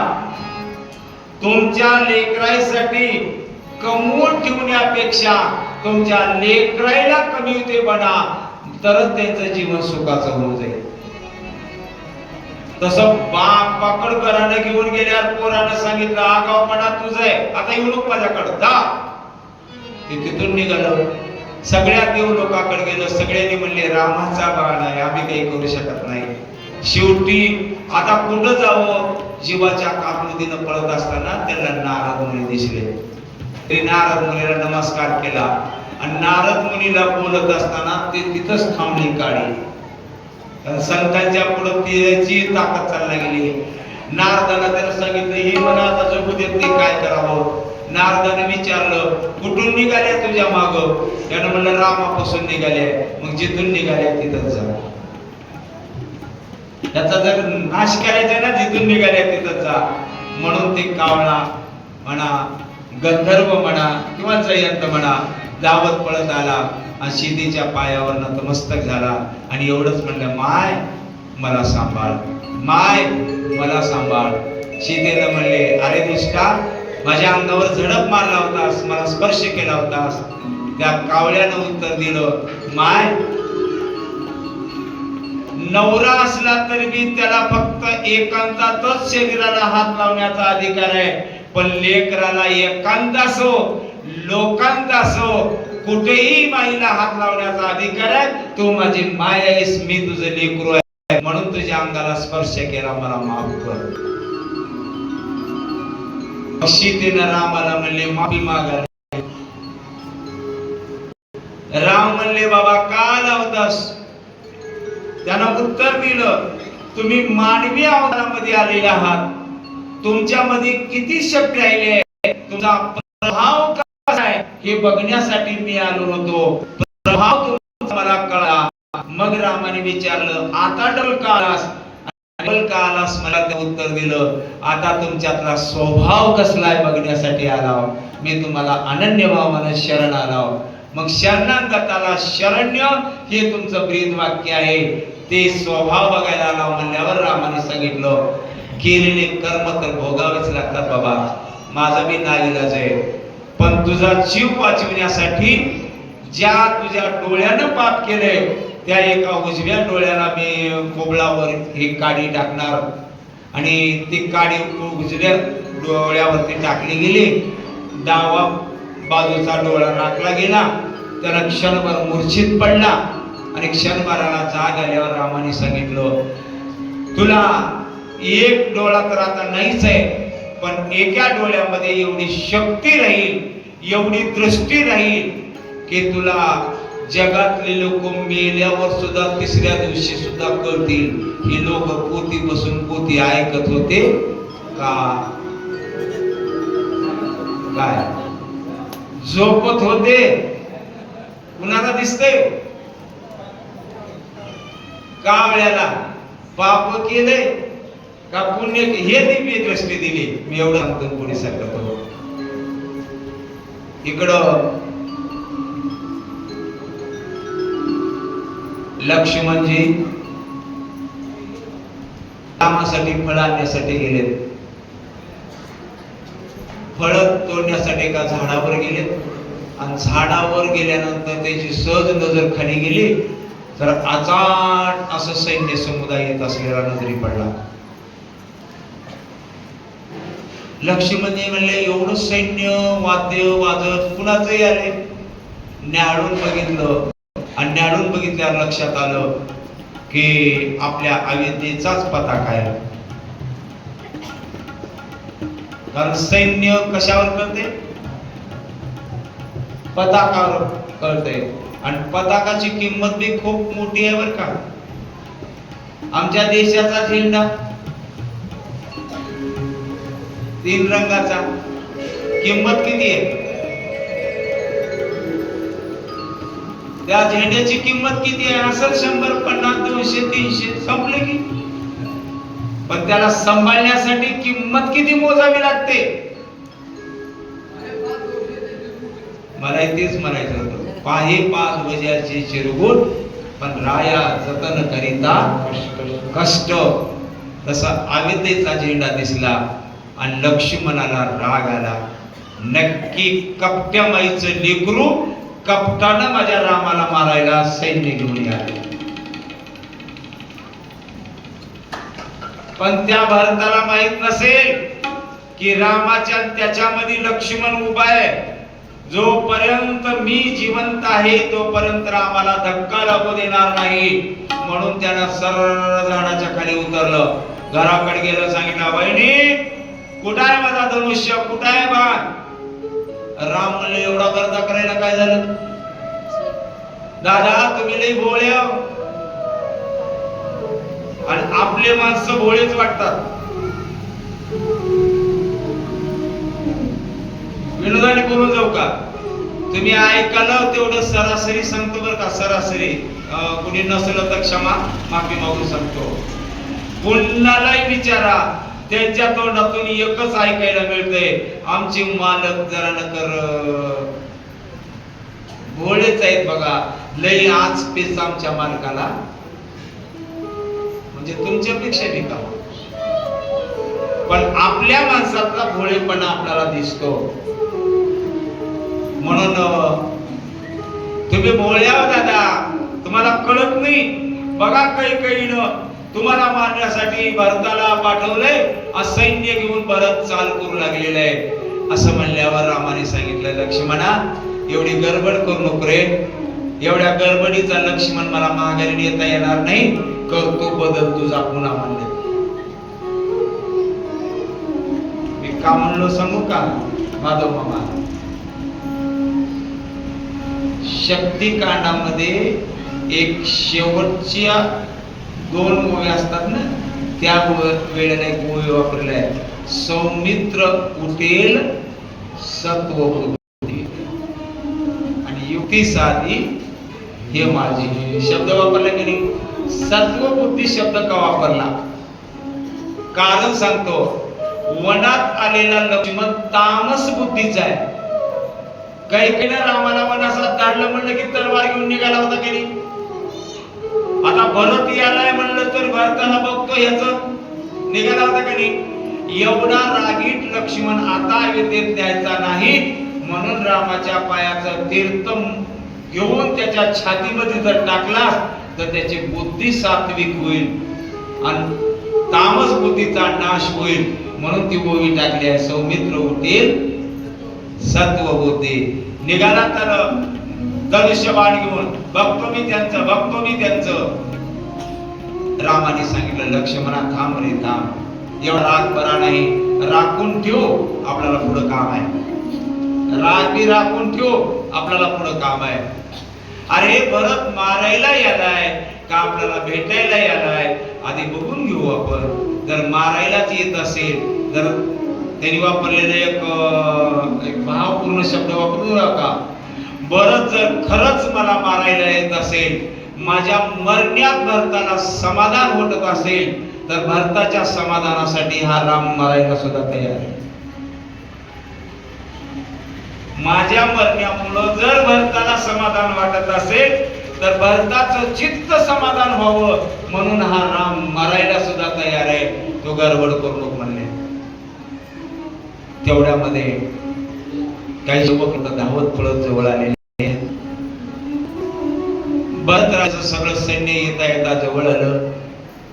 रामाला भेटायला जायचंय, शिबिकेत आले नव्हते. बाकीचे लोक काही माता शिबिकेत असतील, पण भरत नागव्या पायी चलत आलेला होता. धावत पळत आला आणि भरताला वाटलं भेटी काय वाट पाहे उभा, भेटीची आवडी आणि कृपाळू तातडी, रामाच्या भेटीची तातडी आहे. पळत पळत धावत पळत येऊन रामाला साष्टांग नमस्कार केला. शत्रुघ्नाने नमस्कार केला, लक्ष्मणालाही केला, सीतेलाही केला. रामाने लक्ष्मण आणि सीतेनं गुरुलाही नमस्कार केला, तिने आयालाही नमस्कार केला. पण आईच्या समोर गेल्यावर रामाने नजर टाकली आणि रामाच्या पायाखाली माती सरकली. आई, हे तुमचा अवतार का?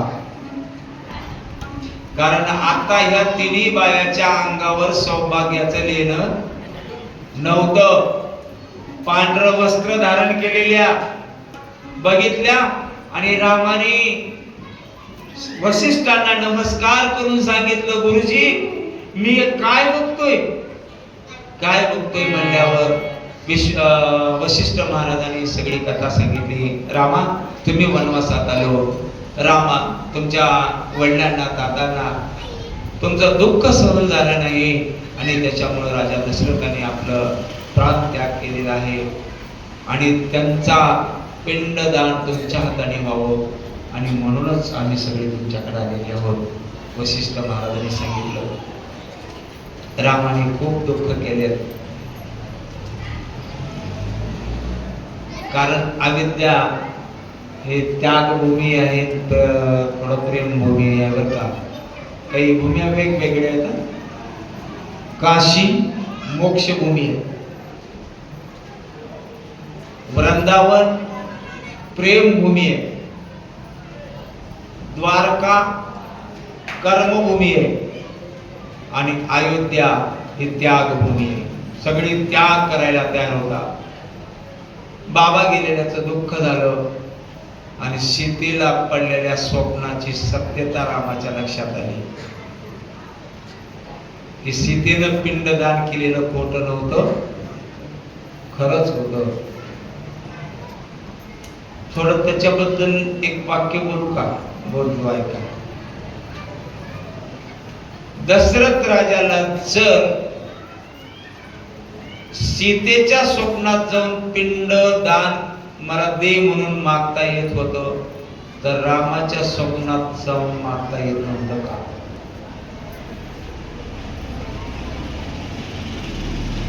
बरोबर लक्षात याले का? जर सीतेच्या स्वप्नात जाऊन म्हणता येते मला पिंडदान दे, मला मुक्ती मिळणार नाही, तर रामाला म्हणता आलं नसतं का? मग सीतेलाच का म्हणले असावेत? त्याच्या मागे मी भूमिका सांगून जातो. तुम्ही सुज्ञ असाल तरी इशाऱ्यानं ओळखून घ्या. मी एवढंच सांगतो, काही जरी असलं, किती जरी असलं, तर जगामध्ये जर आपल्या उत्तरार्धाच्या जीवनाचा, खरं आपल्या पोटाचा विचार करणारी जगात कोण असेल तर ती सून आहे. आणि सून ज्याला चांगली मिळाली नशीब भाग्यवान आहे. मी विनोदाने बोलून जातो वेळी अभावी. त्या महात्म्याला, ज्या व्यक्तीला आपल्या सुनेलाच लेप बनवता आले, त्याला कधीच जीवनामध्ये कमी पडणार नाही. मग आपलं जीवन कुणावर आधारित आहे? पोट कुणावर आधारित आहे? पोरावर का सुनावर? मग जर आपलं पोट जीवनच सुनावर आधारित असेल तर पिंड बी सुन कुणच मागायचं, म्हणून जाऊन सुनाला मागितलं.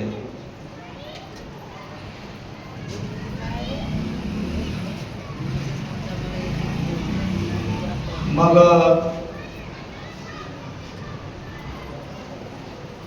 राम मला खूप दुःख झालेलं आहे. आता ते सगळी एका जागी. दुःख एक अशी वस्तू आहे की आपला माणूस कोणी भेटला की दुःख जरा उभारी येते म्हणा. पुन्हा मी कधी कधी म्हणतो, माणसं समजावायला येतात का रडवायला येतात की ही एक प्रश्नच आहे. दुःखित माणसाला त्यानं जरा असं नकर दमाला आलं की एक नवं टपकत आहे. अजून एका नाही, बरोबर आहे की? पण सगळ्यांची भेट झाली, दुःख माळलं. मग रामाच्या हातानं पिंड वगैरे काय असते ते विधी पार पाडला गेला, गंगेला नेऊन म्हणा. आणि मग सगळे एका जागी बसले आणि मग चर्चा सुरू झाली. आता चर्चासत्र सुरू झालं. प्रस्ताव मांडला भरताने, दादा तुम्ही माझ्या माईला माफ करा. माय मानत नाही मी, पण माफ करा. परत चला आणि तुम्हाला गादीवर बसवण्यासाठी मी तुम्हाला परत न्यायला आलो. रामाने सांगितलं, भरता मी पित्र आज्ञा पाळण्यासाठी वनवासात आलेला आहे आणि पित्र आज्ञा शेवटला नेणं आपलं कर्तव्य आहे. मग त्याने म्हणले रामा किती दुःख भोगावं लागेल, किती दुःख भोगावं लागेल म्हणल्यावर रामाने एक उत्तर दिले, गदी माडगुळकरांच्या शब्दातून तुमच्या पुढे मांडतोय का. एक सुंदर कविता होती आमच्या काळामधली आणि ती कविता आपल्या पुढे सादर करणारे आहेत आपले तुकारामजी महाराज. थोडसे मधल्या शब्दाला ध्यान ठेवा.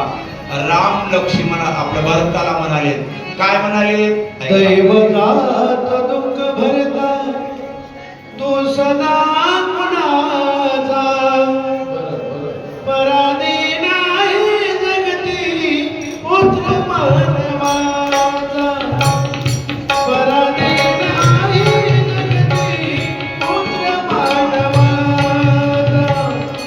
दैवतात दुःख भरता तो सदा कुणाचा, दैवतात दुःख भरता तो सदा कुणाचा, पराधी नाही जगती पुत्र मानवाचा, पराधी नाही जगती पुत्र मानवाचा. पराधीन आहे जगती दुःख मानवाचा, पराधीन आहे जगती दुःख मानवाचा, पराधीन आहे जगती दुःख मानवाचा. माय कैकई ना दोषी नवे दोषी जाण, राज्य त्याग यात्रा आहे कर्मजात. खेळ चालला शिवाचा पूर्व संताचा, खेळ चालला शिवाचा पूर्व संताचा. पराधीन आहे जगती दुःख मानवाचा, पराधीन आहे जगती दुःख मानवाचा, पराधीन आहे जगती दुःख मानवाचा.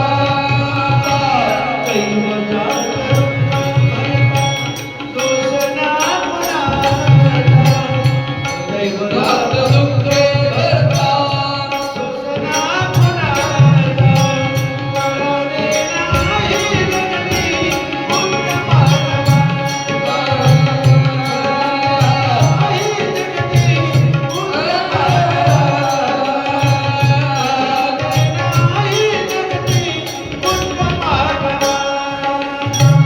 दैवतात दुःखे भरता दोष ना कुणाचा, दैवतात दुःखे भरता दोष ना कुणाचा, पराधीन आहे जगती दुःख मानवाचा, पराधीन आहे जगती दुःख मानवाचा,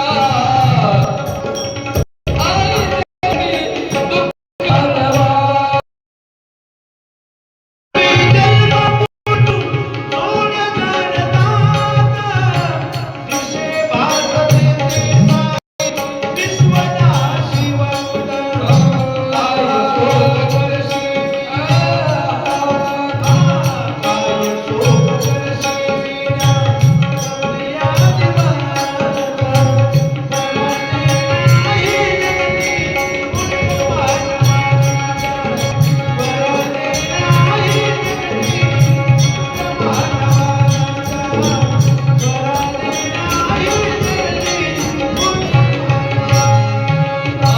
दैवतात दुःखे भरता दोष ना कुणाचा, दैवतात दुःखे भरता दोष ना कुणाचा, पराधीन आहे जगती दुःख मानवाचा, पराधीन आहे जगती दुःख मानवाचा, पराधीन आहे जगती दुःख मानवाचा.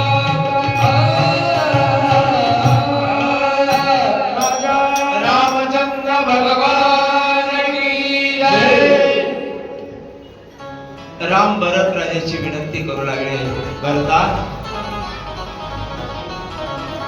आपल्या हातात काय नाही रे, माय काही ना दोषी नवे दोषितात, राज्य त्याग कानन यात्रा सर्व कर्म जात. भरता सगळे आपण मिळून आहे रे, आज सगळे मिळून जाणारच नाही. योगायोगाने गाठ पडले, त्याच्यातलंच एक चरण आहे, दोन ओळख्याची होते सागरात भेट, एक लाट तोडी दोघा पुन्हा नाही गाठ, क्षणिक देवी आहे रे बाळा, मेळ माणसाचा पराधीन आहे जगती पुत्र मानवाचा. पुढी विनंती केली, जा आयुध नको आसरा, नको असू डाळू आता, पुस लोचनास तुझा आणि माझा आहे वेगळा अस, जा आयुध्येत होतो राजा रंकमी वणीचा, पराधीन आहे जगती पुत्र मानवाचा. अरे आपल्या वडिलांची आज्ञा कडाला नेणं हे आपलं कर्तव्य आहे, म्हणून आपल्या वडिलांची आज्ञा आहे, एकाने वनवासात जावं एकाने गादीवर बसावं म्हणल्यावर भरतराजाने प्रस्ताव मांडला.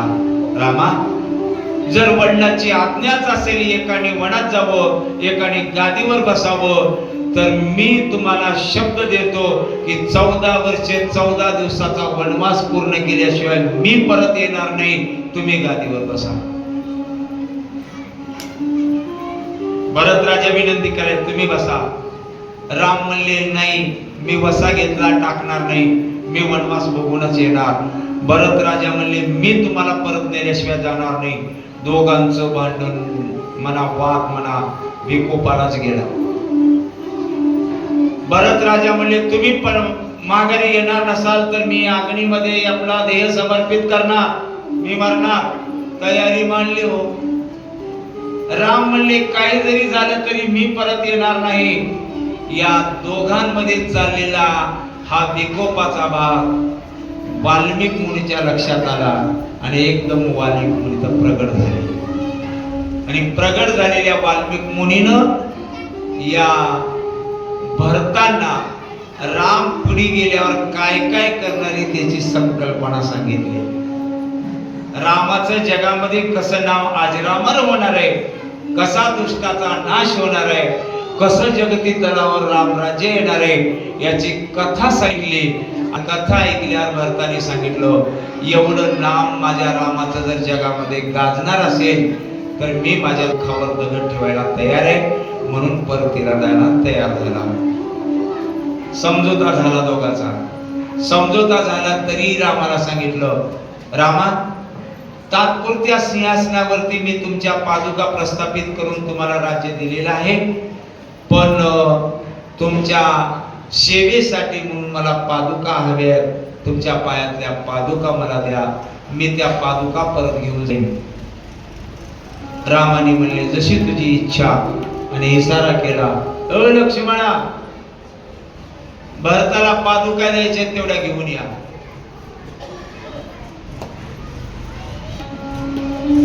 लक्ष्मणाने मनामध्ये विचार केला, शेवटी कपट्या माईचं लेकरू कपटीच, माझ्या रामाच्या पादुका सुद्धा परत ज्ञान आलाय हो. ज्या पादुकांची मला सेवा रोज घडणार होती ते पादुका सुद्धा काढून गेलाय. शेवटी कपटीचं लेकरू कपटीच निघालं. लक्ष्मणजी मनात विचार करायले. त्या लक्ष्मणाच्या मनातला विचार भरतांच्या लक्षात आला आणि भरत राजा मनातून लक्ष्मणाला म्हणाले, लक्ष्मण दादा, एवढा बी स्वार्थी होऊ नकोस रे. रामाच्या पायाची बी सेवा तुलाच व्हावं आणि रामाच्या पादुकाची सेवा तुलाच व्हावं. एवढा स्वार्थी होऊ नकोस रे. तो पायाची सेवा कर, मी पादुकांची सेवा करतो. म्हणून त्या पादुका मागून घेतल्या. आता पादुका म्हणजे काय? पायातल्या वाहना, चपला केवढ्याही मौल्यवान असल्या, जर पायातल्या वाहना एखाद्याने हात दिल्या तर कुठं घ्यावं? पायातल्या वाहना कुठं राहावं? तुकाराम महाराजांच्या शब्दात ऐका, पायीची वाहन पायी वारी, पायी वारी, पायीची वाहन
असल्या खूप वेळा माझ्यासारख्याच्या कार्यक्रमामध्ये मिळणं कोणतं भाग्य असेल माझ्या जन्माचं.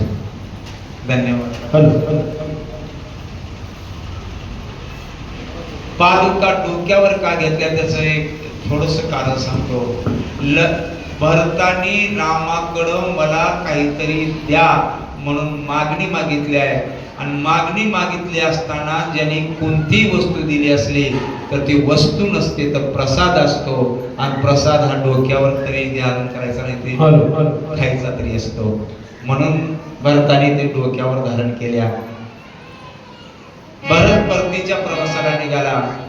राम पुढच्या प्रवासाला जायचा निर्णय ठरला. पण परतीच्या प्रवासाला निघत असताना रामाने भरताला एक उपदेश केलाय. मी उपदेश 2 शब्दामध्ये सांगतो. पुढे एक सुंदर गीत तुमच्या पुढे सादर होणार आहे बरं का. उपदेश आहे का. भरता, कैकेयीनं मला वनवासात धाडलं म्हणून त्या कैकेयीला जर एका शब्दानं दुखवलास तर माझ्या इतका वाईट कोणी नसेल. कारण आई वडिलाला दुखवणं हे माणसांचं लक्षण नव्हतं. कोणती बी वेळ आली तर आई वडिलाला कसं सांभाळायचं असतं, काय आई वडील असतात.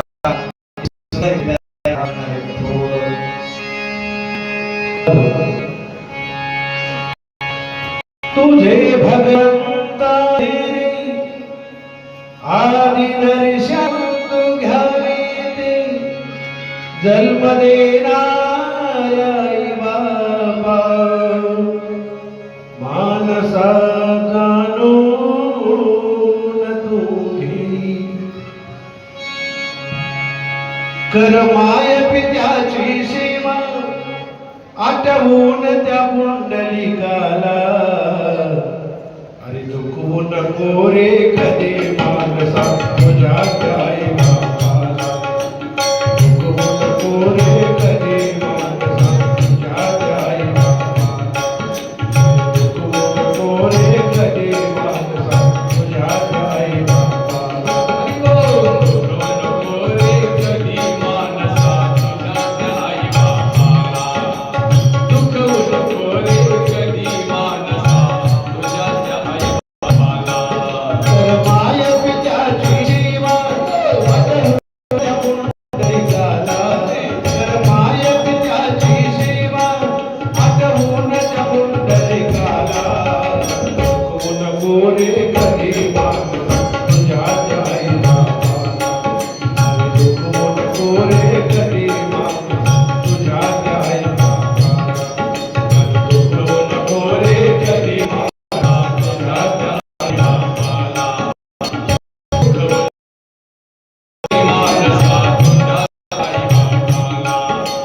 दुखवू नको रे कधी मानसा तुझ्या आई बाबाला. तुझ्यासाठी आईने मांडीचा पालना केला. तुला